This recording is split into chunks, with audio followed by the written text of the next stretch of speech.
All right, so I've just shared my screen of the slides for today.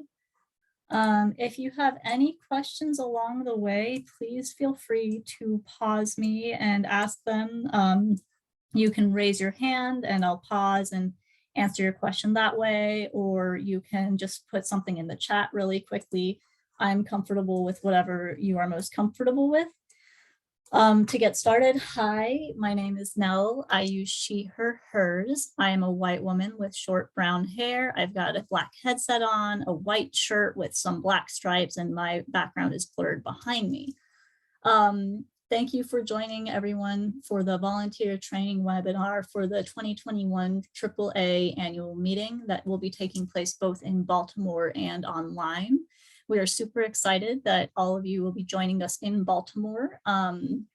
But this training is basically going to go through some information that you need to know, how to prepare yourself to be a volunteer at Baltimore, what your expectations will be. And yeah, we're very excited you've joined us. We really appreciate you taking the time to volunteer with us. We can't make this meeting happen without volunteers. So you're a critical part of our team and we're looking forward to working with you. So today's agenda, we're gonna start off with some introduction, and then we're gonna talk a little bit about what to expect on site and in terms of reimbursements. Annual meeting information. This is where we'll really get into the nitty gritty of what you need to know as a volunteer, kind of those basics of what people might be asking that you should have in your back pocket. The roles that will be taking place this year, as well as who your on-site contacts are. We'll pause for questions. And then for this last portion, as you may remember on the application, you were asked whether you are comfortable being an access guide during the meeting. Many of you answered yes, but if you did not answer yes, you are welcome to step back and leave after the questions section so that we can dive into the access guide training. If you're not sure and you want to see if you want to be an access guide, then you can stay and feel no obligation to be one on site during the meeting. So let's go ahead and get started.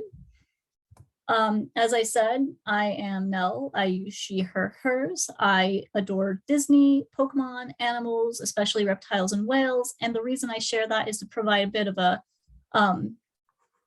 human touch to it, basically. Is on this screen, there's an image of me holding up an alligator. So I have fun outside of work, basically.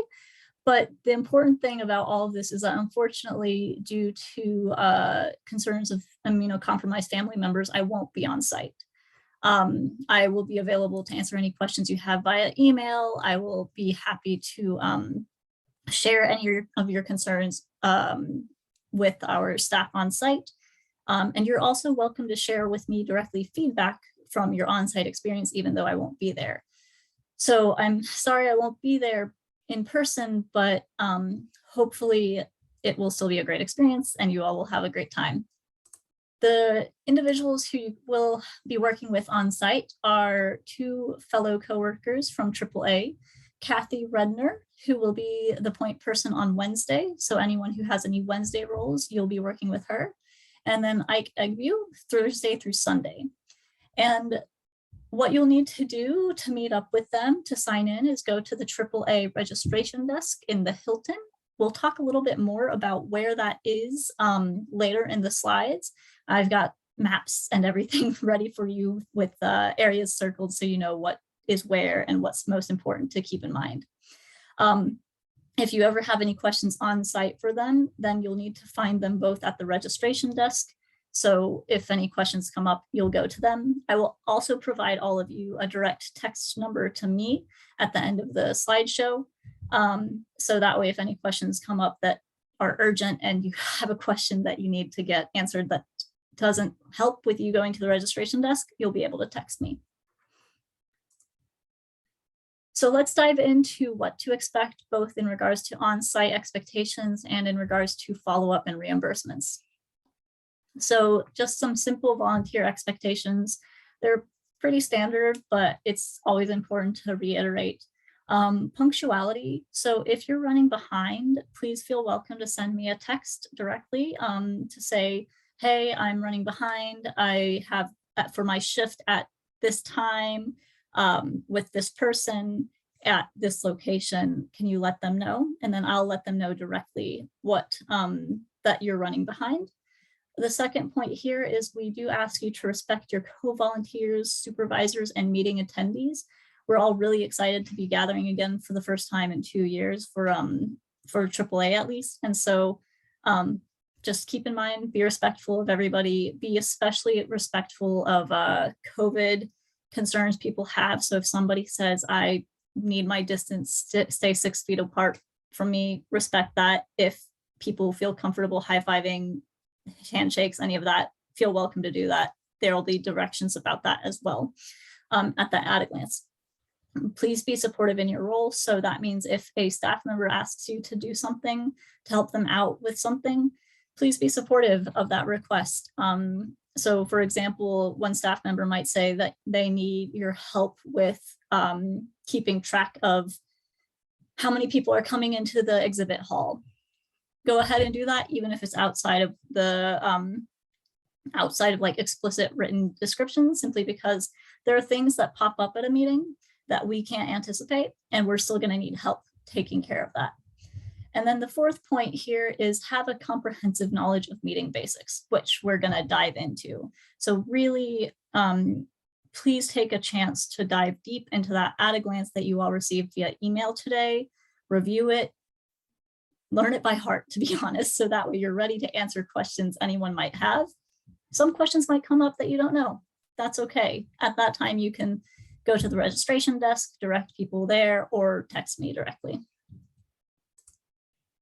So the on-site instructions, there are 2 components that you'll need to keep in mind. One is you'll need to pick up your t-shirt. So you'll go to the registration desk to meet Kathy or Ike and pick up a t-shirt. We're gonna have extras too that will be available at the end of the meeting if we run out or if we don't run out. And then 2 is you then pick up and sign off on your t-shirt.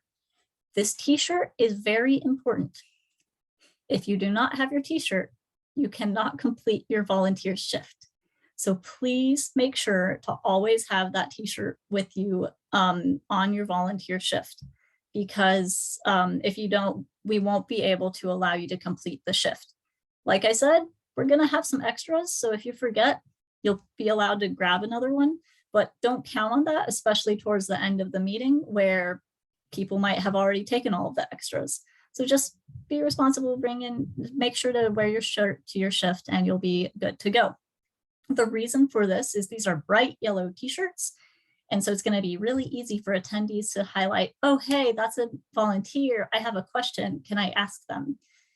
Whereas if you're not wearing that t-shirt, people aren't going to know that you're available to provide support or that you're currently volunteering in any of your roles. So then the second part of this instructions is that you'll be completing your shifts. In order to complete your shift, you will go to the registration desk just a little prior to each shift. Don't show up like 2 hours early. Show up about 5 minutes before your shift to sign in.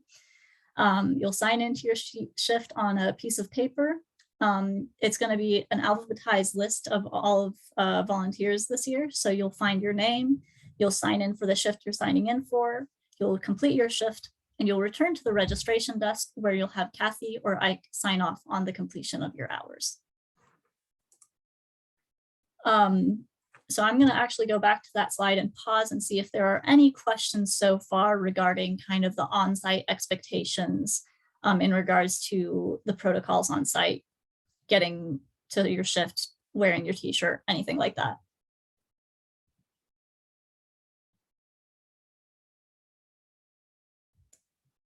I'm going to go with no for now. If there are any questions, feel free to pause. Oh, go ahead.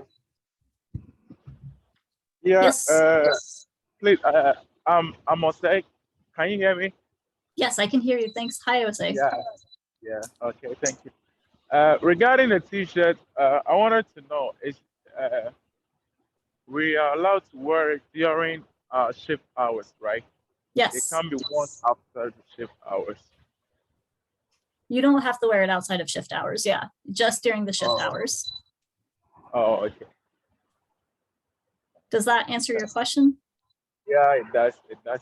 I thought that since one is a volunteer for the program, you're supposed to wear it throughout the entire, maybe.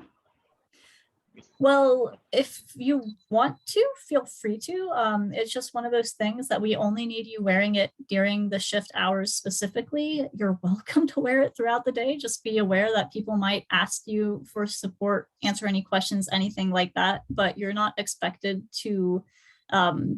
Basically, we want to respect your time at the meeting. So if you're not on shift and you just want to focus on being an attendee and not volunteering, then you're welcome to do that. Does that make sense? Oh, yeah, it does. It does make sense now. That's a good question. Thanks so much for asking. Anything else that I can clarify? Nah, I think that's okay. Awesome. Thank you. All right. So we're going to move on to this next point, which is the expectations for your reimbursement. It's a pretty simple breakdown, which is if you work 8 or more hours, you will receive a 100% registration fee reimbursement. We'll know that based off of how you sign in and sign out of your shifts.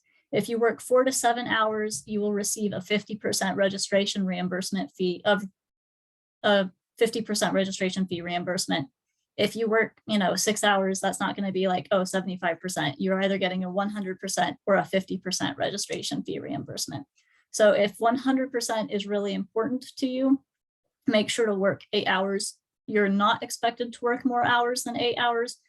You're welcome to. We always welcome to help. We appreciate your enthusiasm if that's the case, but just know that you're not obligated to either. So then to receive your reimbursement, you will have to sign in and sign out at the registration desk. And then this last point is really important, which is that reimbursements are made 4 to 6 weeks after the conclusion of the annual meeting. This gives us as staff time to process everything, to make sure everything is good to go. And then you'll receive a reimbursement based off of whatever format you chose to pay for your registration fee. So now we're going to go into the, annual meeting information. And the first thing we're going to start off with actually is the 2021 AAA annual meeting mobile app. This mobile app is really going to be the one-stop shop for everything related to the meeting this year. If you have any questions, if you want to know anything about the program, if you want to know anything about location, if you want to know anything about Baltimore, if you need any assistance, then you go to the virtual platform to get all that information right there. You will be provided a unique link to log in through your email that you use to register for the meeting. That has not yet been sent out, so don't worry if you haven't received it quite yet. You're welcome to use the app directly on the your web browser of your choice, or you're welcome to download it through Google Play and eventually the Apple App Store. What I'm going to do is I'm going to stop sharing my screen for the slides, so that way I can share with you all the app itself and what it looks like. So just give me 1 second as I share that screen again. All right, so I'm gonna wait a second to make sure that the screen is visible. But on your screen is you should see the 2021 annual meeting virtual platform page, the home page. And like I said, this is the one-stop shop for everything. And it's gonna have all of the information about plenary sessions, about where your exhibit hall is, about the daily highlights that are taking place. And then you'll be able to navigate to a number of these aspects of the menu. So the program includes the full agenda. It includes a space where you can create your own agenda. It includes a view on demand library where people can view specific asynchronous content at any time that they want.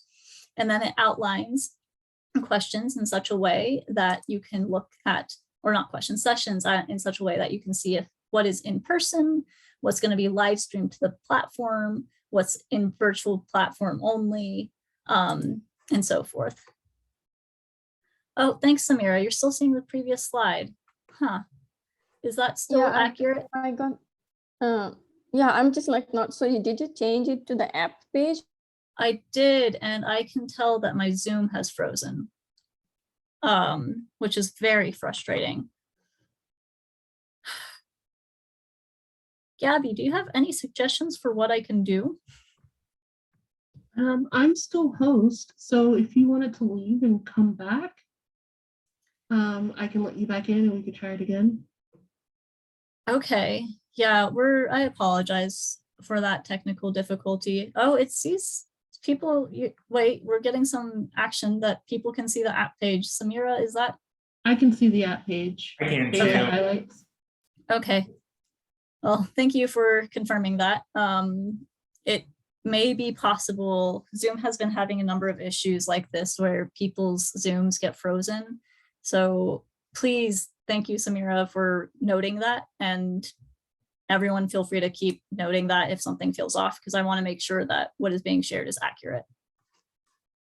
All right. So I'll continue now on the app page. The name of the app, I'll have to look that up, Barbara. I know we just confirmed that a few days ago, so I'll send that out once I get that answer. But yeah, so this is the web browser, and how it's going to look is going to be very similar, whether it's in the web browser or in the app. People can look up attendees, people by speakers, by attendees. There's information about what to do on site in Baltimore. There's a way to engage with Baltimore virtually. You can engage with what your meeting looks like or what you have plans for your meeting. And then there's also this accessibility portion, which tells you what sessions have what access features, and then generally what accessibility is being provided. The exhibitors link is important for anyone who wants to learn more about any of the exhibitors, whether in person or online. Help is obviously important. It also gives you instructions for if you see any harassment, experience any harassment, which hopefully not, but there's a clear protocol for how to report that and get support in resolving that. And then there's the frequently asked question. You will not see the staff link. That's behind the scenes, but that is the map app. So once you get access to it, please look into it, please explore it, and really give it some dedicated attention so you can understand what people might be looking at, direct people to the right resources and all of that. So now we're going to go back to the slideshow, and I'm going to ask for confirmation that the slides are visible. I can see your slides. Awesome. Thanks for the thumbs up and the confirmations, everyone.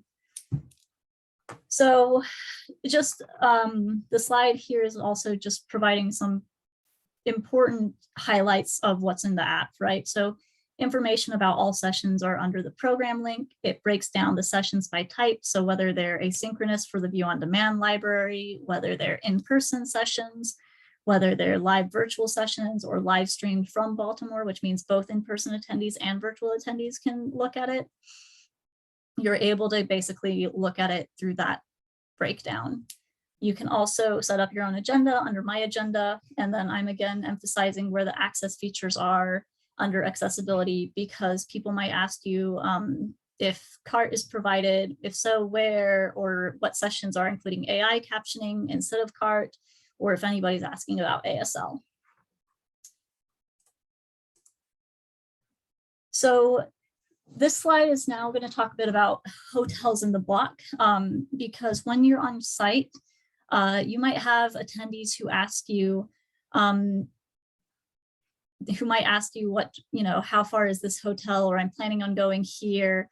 And so this is a quick cheat sheet basically of how far the hotels are from the convention center, from the Baltimore Convention Center. The majority of events will actually be taking place in the Hilton Baltimore Inner Harbor. So that's one of the two primary buildings for our events, but we will also have events taking place in the Baltimore Convention Center on the 3rd floor. And then the Baltimore Convention Center can be utilized as that connecting point both to the Sheraton Inner Harbor Hotel, to the Hyatt Regency Baltimore Inner Hotel, Harbor Hotel. And then the other hotels that people might ask you about include the Days Inn Inner Harbor, which is across the street, the Baltimore Marriott, which is 1 block away, the Hotel Monaco, which is 3 blocks away, and then the Hampton Inn Baltimore, which is 3 blocks away. And I'm sure some of you are also in these hotels, so it can be helpful to know more or less how far away each of these are. Now, moving on to the key annual meeting events. These are events that will be that are plenary sessions or events that AAA is highlighting and basically spotlighting. The first 3 on this slide are the 3 non-compete events, and these are all in the Hilton on the 2nd floor in the Holiday Ballrooms 4 through 6. And these are on Wednesday, the 2021 Distinguished Lecture by Dr. Faye Harrison, and that'll be in the evening. On Friday, we will have the AAA business meeting, 6:15 to 7:30 p.m. So some of you who have been assigned to that role, especially keep that in mind. This year, the business meeting is going to be a hybrid meeting, so you'll get a lot of instructions about what to do as a volunteer on site. But what that means is that we will both have virtual attendees and in-person attendees who will be joining us, and that's actually the one session that's going to be outside of Pathable for anyone who's virtual. And then on Saturday, we've got the AAA presidential address by Dr. Akhil Gupta, also that evening. And then there's 3 other kind of major events that we're highlighting, and these are on Thursday, the AAA presidential roundtable on reparations, restitution, and repair. Friday is the 2nd annual symposium on anthropology and entrepreneurship, sponsored by the Ewing Marion Kauffman Foundation. And Saturday is the 1st annual symposium on humanity at 419, the human dimensions of climate change. The reason I'm highlighting these sessions is because people might ask you about them, right? People might say, oh, do you know when this is happening or where it's happening, or who is going to be on the session? You should know that. You should look into all of these sessions on the virtual platform, get that information, or direct people to the virtual platform so that they can get that information. But basically be aware of these sessions that are happening because people may specifically ask about them. The other big events that are taking place are all taking place in the ACE Career Showcase in the exhibit hall. There's going to be a student welcome, which if you're not assigned to that role, you should go check it out as students. We're really excited to have the student welcome this year. It's the first year we're doing it, but that's going to be Thursday, November 18th, 3 to 5 p.m. in the exhibit hall in the ACE Career Showcase. On Friday, there's going to be 2 panels called Personal Pathways, and that's going to be Friday, November 19th, one in the morning, 9:45 to 10:45, and then one in the afternoon, 4 to 5 p.m. And then the Career Expo, which will be taking place Friday, November 19th, 12 to 3 p.m., where there's just going to be a ton of people who can talk to you about what kind of careers are available in anthropology. So these are 3 other kind of significant events that are taking place that you should keep in mind. So if people ask you about it, you know how to answer, and also you should consider going to as students. Some general session time slots. So these are the slots during which we will have sessions taking place. I'm not going to read aloud this slide. It's available for you as a reference so you can know more or less when everything is taking place. The takeaway from this slide, though, is that every single session time slot is 105 minutes. So that's 1 hour and 45 minutes. And there are 30-minute breaks between the sessions. The one exception to that rule is that there's a 2-hour lunch break between the 2nd morning slot and the 1st afternoon evening slot.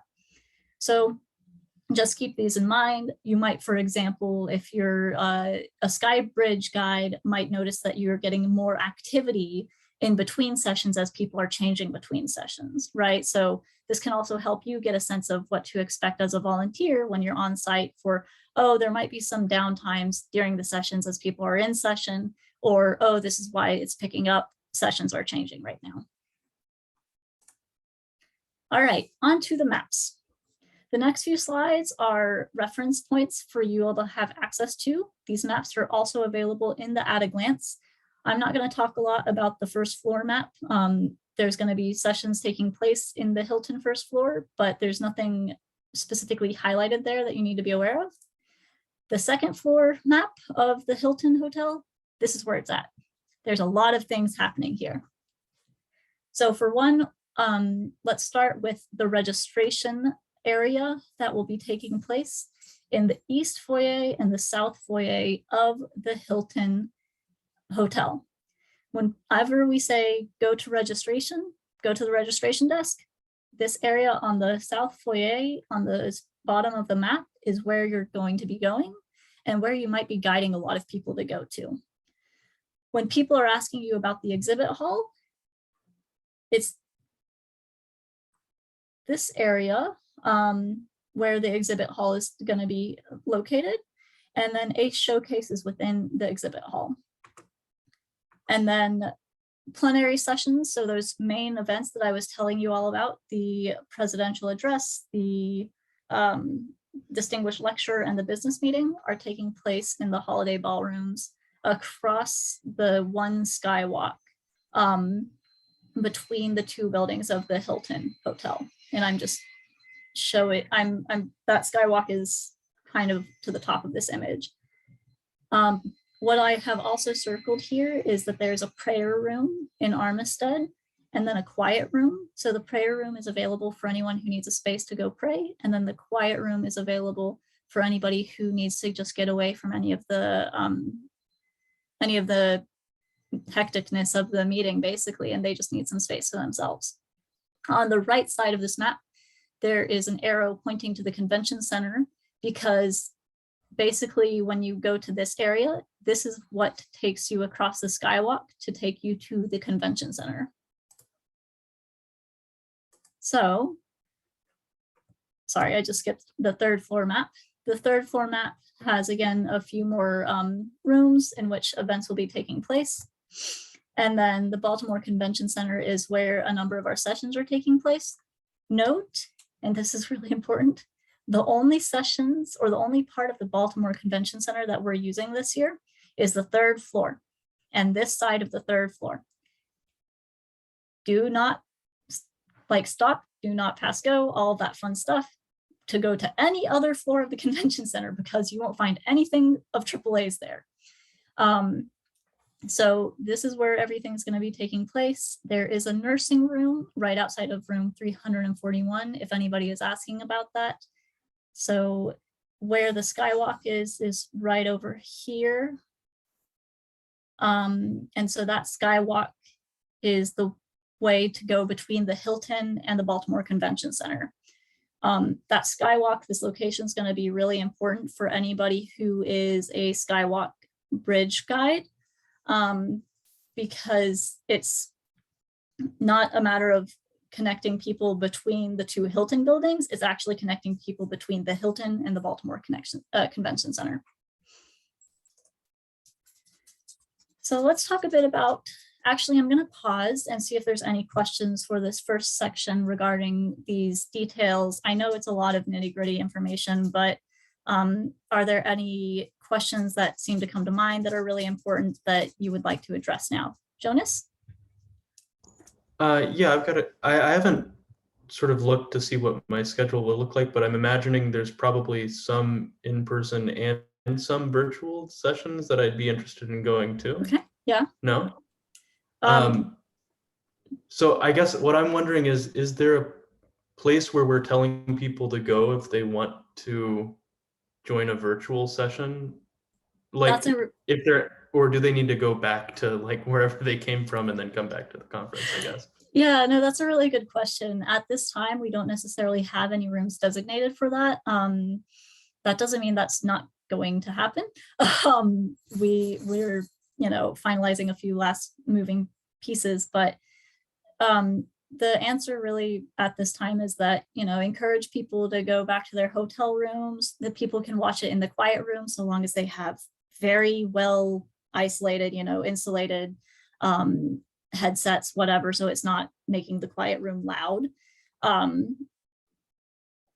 I would minimize encouraging people doing that actually, because that space really should be a space to get away from everything. So, but if somebody's there watching a session and they're not being disruptive, then I wouldn't kick them out personally, right? There's this really large space actually in the convention center.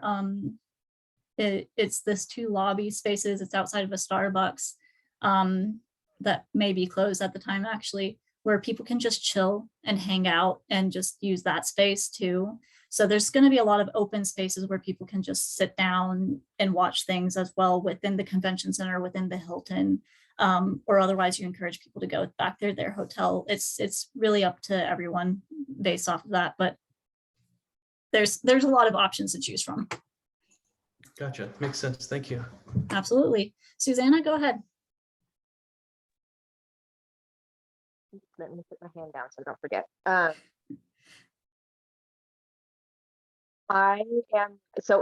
I've been wondering, because so many people switched and there's been all this stuff with the hybrid, do we have a final count of how many people should be there in person? That's a really good question. We are at about 1,000 to 1,500 people basically. So it's not as big as normal, right? Like we're used to our 5,000, 6,000 person convention meeting space. But it's still going to be a sizable amount of people. It's not going to be like a small handful where people are trickling. But because of that, like 1,000 to 1,500 people with this much space means there's going to be a lot of space between people, which is a good thing. We really want to honor that COVID-19 protocol, safety protocol, where people can be safe and distant from each other.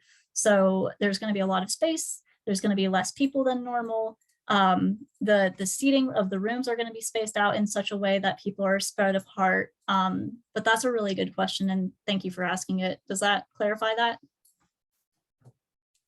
Awesome. Samira?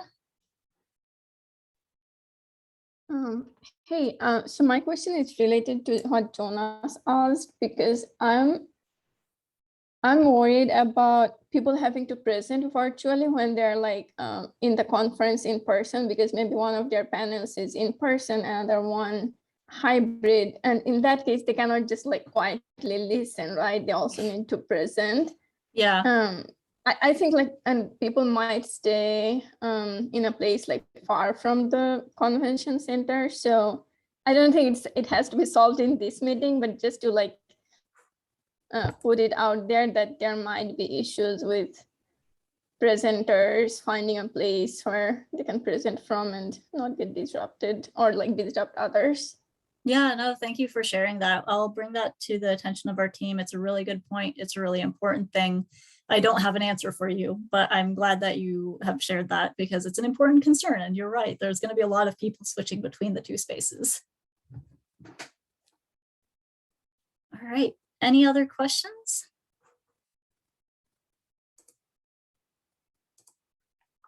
Okay, so I'm going to go ahead and move on to this next part, which is volunteer roles and on-site contacts. There are some roles that we are no longer offering just because of the amount of changes we've had, the downsizing, the people going hybrid, just all of these changes have caused a ripple effect, right? And there's also a few new roles because of that. So I wanted to really take some time and make sure that your understanding of the roles are the same, or if they're new, that there's clarification around what's expected of you. And more importantly, who are your on-site contacts? So that way you know who to talk to, who's going to be coordinating the work that you're doing in Baltimore. So there's going to be 5 people who you might be working with throughout your shifts. Some of you might be explicitly working with one person because you're doing a ton of the same role. Some people might be working with 2. Some of you might be working with 4 separate people. But to the first 2 that you'll be working with besides registration is if you are a Skybridge guide, you will work with Kathy Redner and Ike Egbu at the registration desk. What that'll look like is you'll go to the registration desk, you'll sign in, and then they'll direct you to go to the Skybridge, and you'll see if there's more than one of you, then you'll probably coordinate having one volunteer on one side, the other volunteer on the other side. That's going to depend on you basically and whoever you're assigned with at that time. The second person is Kim Baker. She is going to be the point person if you are supporting the business meeting.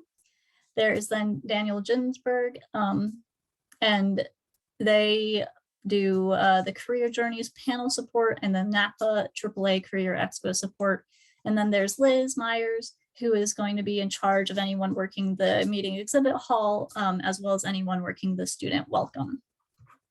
So some more details about them is that the same information applies for Kathy and Ike at the registration desk. You'll go to that east foyer to the south foyer of the Hilton to go to the registration desk, and then you'll go to your respective across the skywalk point. The Skybridge Guide, this is the new position that I wanted to provide some clarification around. This is a person who will be on either side between the Hilton Baltimore Inner Harbor Hotel and the Baltimore Convention Center. You will be assisting people by directing people to the appropriate location of sessions of interest, right? So if somebody's in the Baltimore Convention Center and they come up to you and they say, oh, I want to find this session, you might pull out your app, you'll look up that session, you'll say, oh, it's in the Hilton. So you just need to cross the bridge to get to it. Or, oh, you're in the right location. So you'll just go in that direction to get to it. So that's basically what you'll be doing. It's a lot of, pointing directions out for people who may be trying to get from one session to another. Then for the business meeting assistant, you will be working with Kim Baker. That's going to take place at the Hilton on the second floor at the Holiday Ballrooms, where that plenary sessions was. For that contact, you'll just find Kim on site basically and work with her for the 2 hours that you're assigned. So that's the only time you'll be working with her. And then with the business meeting support, you'll be making sure that people who are entering don't enter if they don't have the appropriate badge. What that means is we want to prevent people from entering who are non-members for voting purposes. And so staff will direct you with any kind of instructions about anything that needs to take place. That might mean handing out voting cards. It might mean making sure that people with the incorrect color badge don't have access to voting cards. But that's basically the extent of it there. For people who are working in the Career Journeys panels or the Napa AAA Career Expo, you'll be working with Daniel here, who is a middle-aged white person in this photo shown from the shoulders up in 3/4 profile. They have brown hair that is chin length on the left side and dark framed eyeglasses, and they have a black bandana with a white floral pattern tied loosely around the neck and are wearing a black denim jacket. In the background is a bookcase blurred and color desaturated. So they will be in the ACE Career Showcase, which will be in the exhibit hall. And we will make sure that you get their phone number individually if you've been assigned to them. And you'll be able to text that number for any kind of assistance. So the Career Journeys panel support will basically be individuals who support these Career Journeys panels, and you'll be working on audience Q&A, right? Helping the staff manage that Q&A portion of the panels. And for the Napa AAA Career Expo support, you'll be basically checking in individuals, directing them to the appropriate tabletop booth. So if somebody's interested in X career, you'll say, oh, I know where that is. You go to Y table. And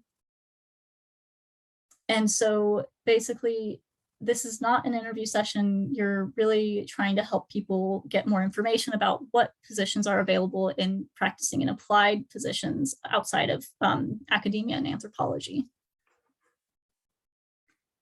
For people working in the exhibit hall or the student welcome support, you'll be working with Liz. She will be in the exhibit hall on the second floor of the Hilton. You will also get her contact number. This is a photo of Liz, a white female with strawberry blonde hair wearing a purple tank top. So look out for Liz if you're working at the exhibit hall, especially. Many of you are. In the exhibit hall, you'll be asked to assist staff with taking photos of the backdrop. You might walk around to assist attendees to find booths. You'll help out with teardown.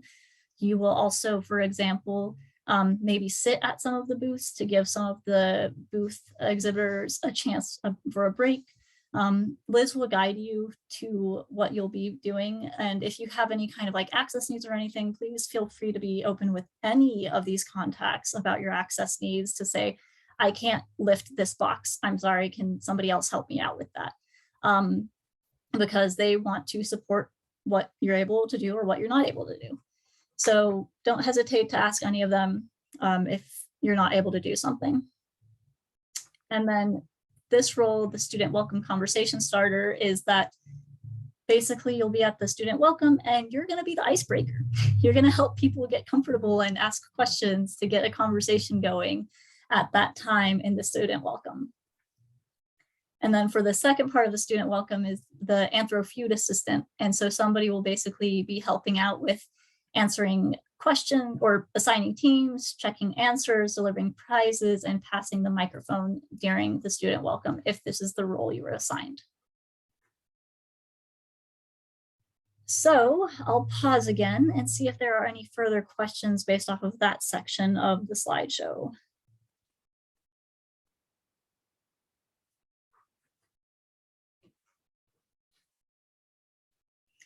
All right, if anything comes up, feel free to raise your hand, pause, come on video, whatever you're most comfortable with.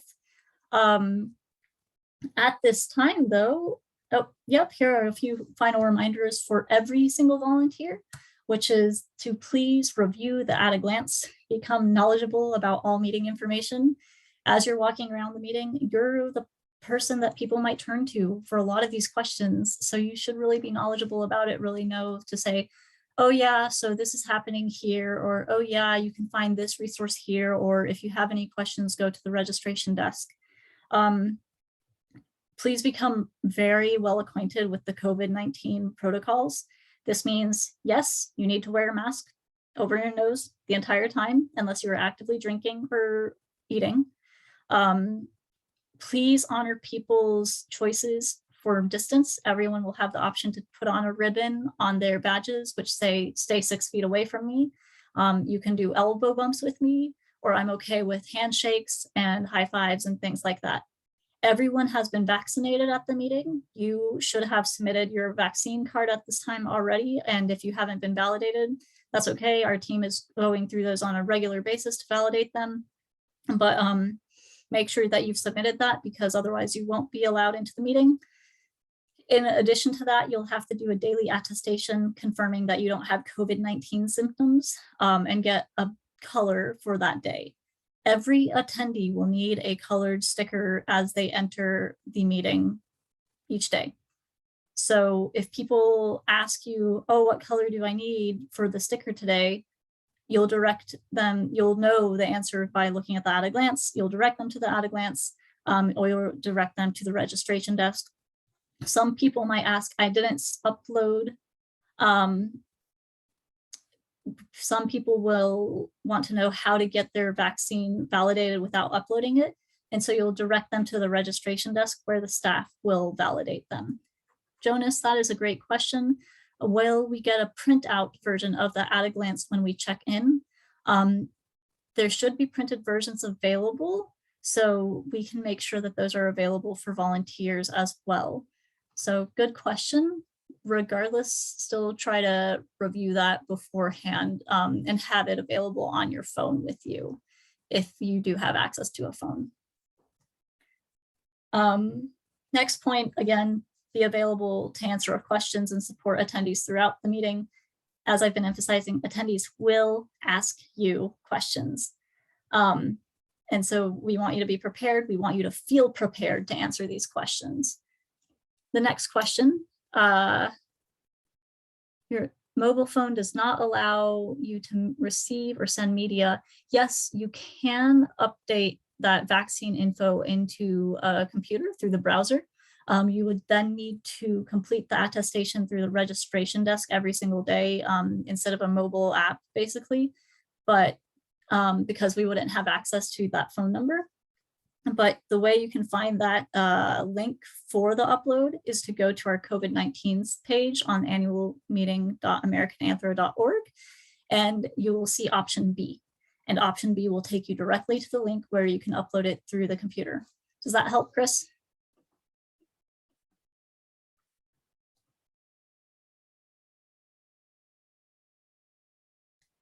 Awesome. Okay, final point then is please be respectful and kind to all staff, fellow volunteers, and attendees. I'm saying this from a space of we're all coming out of many years, what feels like years, months of isolation. So I'm saying this as a even reminder to all of us of be respectful, be kind, be understanding. A lot of people are at different spaces of comfort with regard to how to engage in social spaces again following the pandemic. So just keep that in mind, and absolutely keep in mind that you're welcome to establish your own boundaries. So if you don't want to be close to anybody, if you need that space of 6 feet or even more to stay safe, you're welcome to request that and maintain that, right? So just keep that in mind. So that way we all have a successful, fun, enjoyable experience at the meeting in Baltimore. Sorry, do we have any questions at this time in addition to what was addressed earlier today?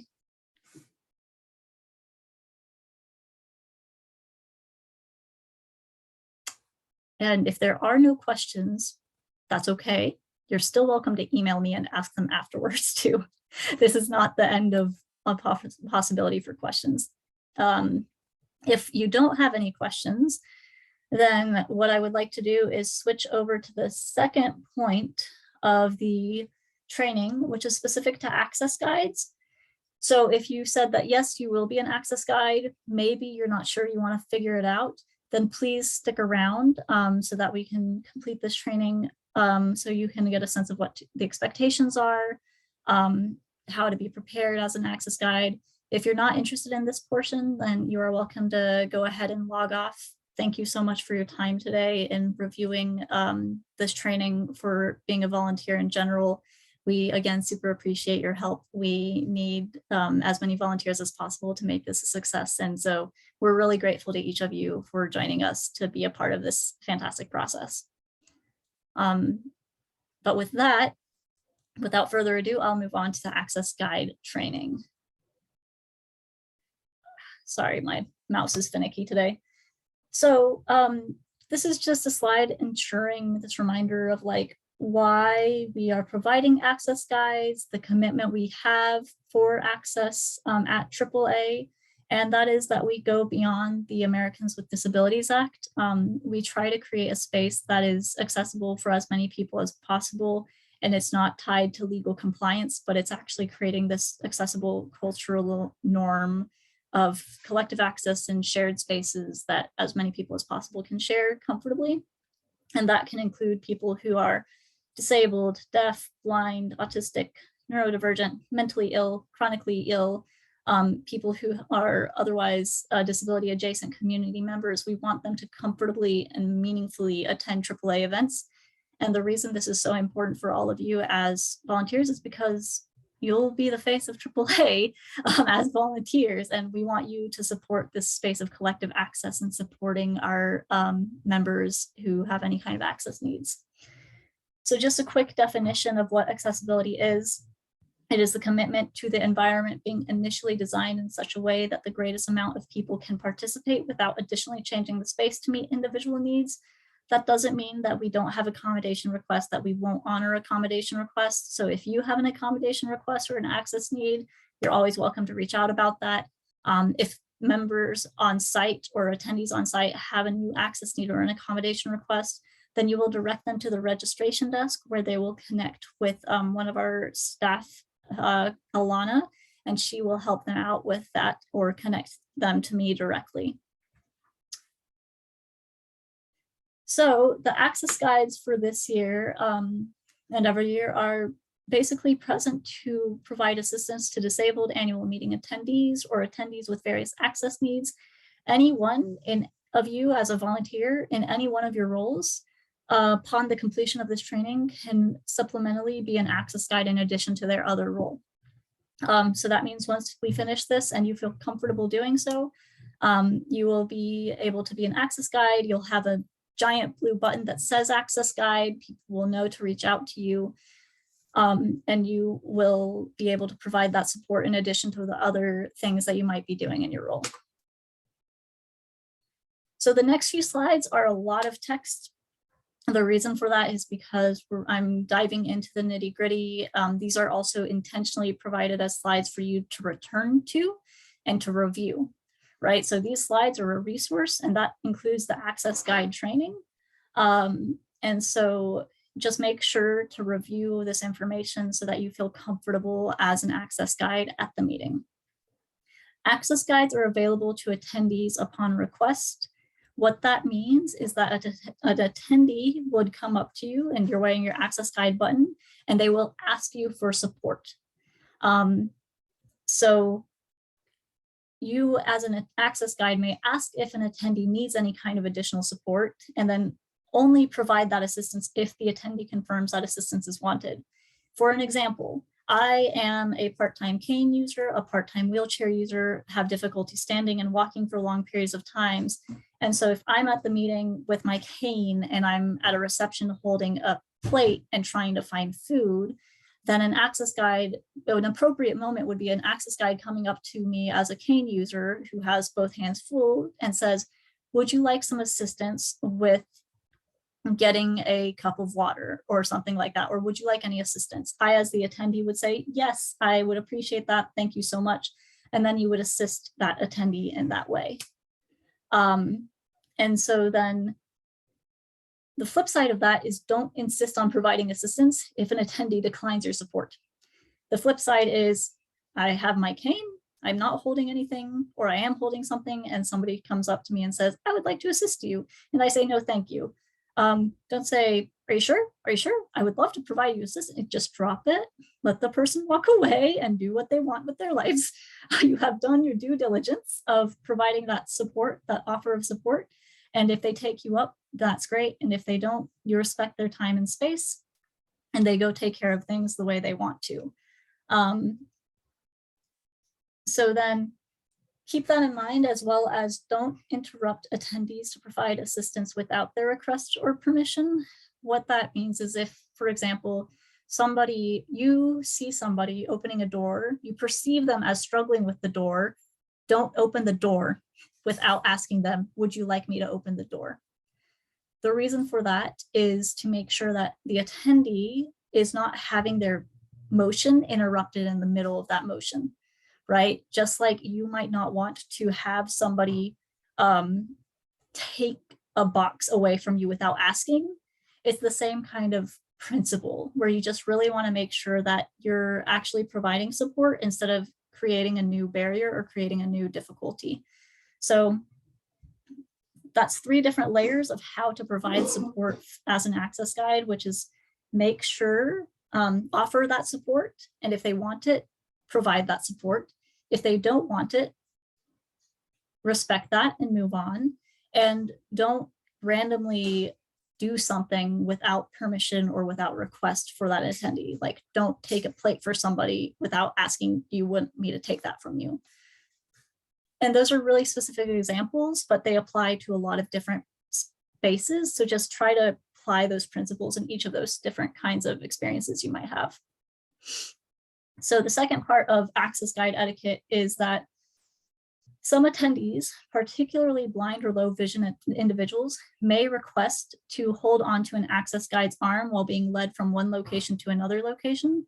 So we have blind attendees on site who might need access to move from one location to another. They haven't yet really learned the landscape. And so they're going to ask you to take you from one place to another.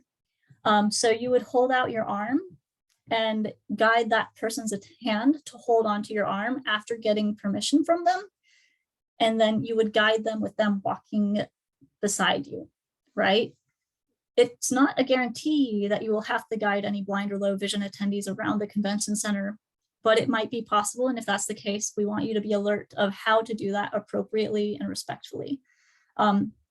Importantly, don't grab an attendee to guide them to a location, right? So like, don't take them by their hand, don't take them by their arm. don't take their walking stick, right? Like that's a really invasive kind of action. So you just need to approach somebody respectfully. And if you are ever in a situation where you're asked to guide somebody from one location to another, it's likely that it's a staff member who will be asking you, hey, we have this blind or low vision attendee. Would you be okay? So we will confirm with you first, are you okay taking the attendee from point A to point B? So once we get that confirmation, you'll guide somebody in that way. The next point is related, which is do not touch any attendees' assistive devices, such as wheelchairs, canes, crutches, walkers, electric scooters, phones, other tech devices, and so on, without asking and receiving permission from the attendee. These devices are extensions of people's bodies and should be treated as such, just like many of us would not want somebody to randomly grab our arm and jerk it away. The same applies for wheelchairs, crutches, canes, things like that. So again, just imagine those as extensions of bodies. Be respectful of that. Don't randomly take people's, don't move somebody's canes or crutches from one location to another without their permission. So that's another thing to keep in mind in regards to access guide etiquette. Now, the responsibilities you'll have as an access guide. First off, you will wear a blue access guide button during your shift to be identified as an available support for people with access needs. People will be aware of these buttons and will know to look out for them. Following the completion of your last shift, please return the button to the AAA registration desk. If you know you're going to be an access guide throughout this, throughout the entire time that you're volunteering, keep it until your last shift, right? So that way you don't have to think about picking one up, returning it, picking one up, returning it. If you feel more comfortable returning it after every shift, that's fine too. We just need them all back by the end of your last shift. Whenever you are working as an access guide, you will be responsible for walking with and guiding attendees to specific booths, posters, or in some cases, sessions. So you might be acting as a sighted guide, as I explained earlier, where you're moving somebody from place to place because they are unable to see and visualize that and they haven't gotten a lay of the map of the area physically yet. You might also be a sensory guide in which you might be supporting someone who needs directional support as related to sensory overload. A great example of that might be somebody who's at the Sky Bridge who is trying to assist somebody who is really overwhelmed by where to go, what direction to go. So if you are going to be at, if you're walking people between booths at the exhibit hall, for example, somebody might say, oh, somebody might enter the exhibit hall and say, oh, I saw this booth, can you guide me to that space? And so you would guide them to that booth. The same would apply for the session. And the same can apply for posters in the case that any posters or sessions are taking place during your session. So how to do that, how to guide people to specific locations is that you'll ask the attendee what booth or poster or session they're interested in, guide them to the booth and or poster, and then confirm they are at the appropriate booth and or poster, and then provide additional support as requested. What I mean by that is that you don't drop them off at a location and say, it's great to help you, have a nice day, bye, before confirming that that is the session that they wanted to be at, that is the booth that they wanted to be at. You ask, for example, at a booth, the exhibitor at the booth, is this X booth? They say yes. You turn to the attendee, ask if they need any additional support. If they say yes, see what it is. If they say no, you're welcome to be dismissed and move on with another part of your responsibilities. And the same applies for sessions or posters. So the next access guide responsibility is related to reading printed material that is not available in other formats and provide visual descriptions of other materials or physical space. If you submitted to the meeting this year as a presenter, then you know we have been doing we've been doing our best effort to gather these materials in advance. So ideally, what will end up happening is that anyone who needs somebody to read aloud materials for them, of posters, of booth information, or things like that, will be able to go to the virtual platform and get that information downloaded for them and review it in that way. That might not be the case, and so you may still need to provide reading materials that are printed for them anyways. So again, just that more information, but blind or low vision attendees specifically may need that visual support to access printed material, visual material, or information about a physical space. So when read aloud printed materials are not available, that is when you will be doing that. Importantly, when you are reading, do not speed read. If you're reading any kind of poster information, you'll be pausing after reading any titles of the sections and ask if the attendee is interested in hearing more. Or when available, if it's requested to gain access in another format, you'll help the attendee gain access to that format if they need it. Ideally, with this being all virtual in the virtual platform, they'll be able to navigate the web platform themselves. So a lot of this material about access guide responsibilities in regards to reading materials is specific to poster sessions. There's going to be a handful of poster sessions taking place throughout the meeting. You may not be on shift during those poster sessions, but if you are on shift during those poster sessions and you are an access guide, then it might not be, it might happen that a staff member says, hey, would you feel comfortable coming to the poster room and being available as an access guide for any blind attendees who show up. So while all of you are assigned specific roles and specific shifts, please do keep in mind that it might be altered based off of what we need on site if something changes on site. But that will only be during the hours that you have available to you at that time. So then this last slide on access guide responsibilities is that we're asking you to be aware of the accessible practices that are available to attendees during the meeting so that you can answer these questions or guide attendees to these spaces or objects. In short, there's the quiet room, there's a prayer room, there's a nursing room, there are all gender restrooms on each floor in the Hilton. There are earplugs, stim tools, and yoga mats that are available. There's also assistive listening devices, and this year we are also providing access to 4 electric scooters and 1 wheelchair.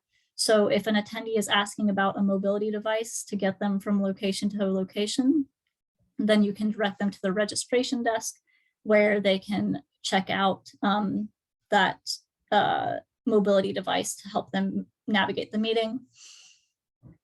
ASL, CART, and AI captioning provided sessions are in the mobile app under the accessibility section, so people can confirm what is and isn't available to them. And then remind people to please, attend the meeting free of heavily scented personal care products such as perfumes and colognes.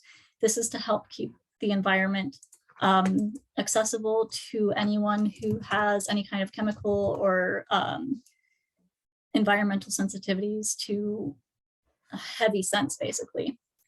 And then just as a final reminder, all speakers of presentations have been asked to provide visual descriptions, read slides where applicable, and speak slowly during their sessions. So if you are in a session and you notice people are presenting in that way, there's a reason for that. Or if people are asking about like, what can I expect in the sessions, that's what can be expected. So any access related questions on site or any questions at all, this is my phone number to text. It is 1-703-239-4499. I will have my phone on me at all times during the meeting. I will be as responsive as quickly as possible to answer any questions you have, whether that is related to any information related to your role as a volunteer or whether that's related to access in general. With that, are there any questions about what it means to be an access guide at this year's meeting?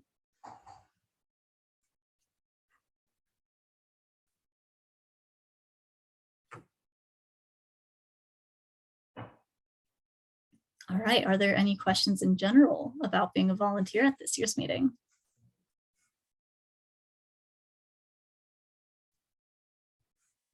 Jonas? Yeah, I did want to ask, are we going to need to like be involved in, and I'm guessing everybody's going to be on the same page about masking and everything, but will we need to like You're be not involved? responsible for that. If you see Okay. anybody who's not masking, flag down a staff member, right? We don't want to put you in a position. The last thing we ever want to do with you all as student volunteers, especially, is put you in that weird power differential thing. We don't want you to be in that uncomfortable, unsafe position. Flag down a staff member, text me directly, actually, and I can find the nearest staff member. Obviously, like, there's a difference between somebody's mask fell and they forgot, like, they're still adjusting it, versus like somebody who's actively refusing to wear a mask. If that's the situation you're encountering, absolutely get a staff member involved. But And- you are not responsible for that. Just for people that have mask like troubles, will we have disposable masks that we can direct people to or hand out, or? Yeah, good question. We won't have disposable masks. We will have masks though. They're going to be masks. They're going to be those cloth masks that people can go and take and have available to them. We have as many as we need for the amount of attendees we have, and we don't anticipate everyone needing one because a lot of us have collections of masks at this point. But yeah, those will be available at the registration desk. So if anybody seems to like have lost a mask or forgotten a mask, which legit, it's easy to forget Right. things these days, there's a place to direct them to pick that up. But that's a really good question. Any kind of power differential stuff that might happen at the meeting as student volunteers, text me immediately and I will get involved and make sure that whatever needs to happen to make sure you stay safe and you stay comfortable and you don't get in like a weird position as a student specifically. That's great. I appreciate it. Yeah, absolutely. Great question, Jonas. Any other questions as related to access or meeting in general or volunteer stuff in general? No question is a silly question. I'm here to support you. Please do feel free to email me. If I'm going to be honest, if you need like an instantaneous response to something, please text me instead, because emails are high activity right now. So if there's anything really urgent, then text me instead. But during the meeting, especially, have that number available to text me. Even though I won't be on site, I'm going to still be that person that you can reach out to for any concerns you have or any updates that you need to make. And I can alert the appropriate staff members based off of anything you send me for any changes or anything that, like, if there's a safety concern related to masks. Yeah, absolutely. I'm happy to have provided the training. And yes, the slides should be available. I sent them out in the email, but the recording will be available hopefully by Friday. And it'll be on YouTube, but we'll see how that process of uploading it goes. We'll probably also share the direct transcript from today's meeting also from the AI captions. It's not going to be reviewed for accuracy though. So if there's anything that looks weird while you're reviewing it, feel free to email me. Does that answer that question? Okay. Well, if that's everything, thank you so much again. Looking forward to meeting everyone. I hope you all have a lovely time at Baltimore. It was great meeting you today. I'm sorry I won't be there to join you in person, but I hope it's a good time. Any questions you have, text, email. I'm here to help how I can. Have a great rest of your evening or day, depending on what time zone you're in. Thank you so much. Hope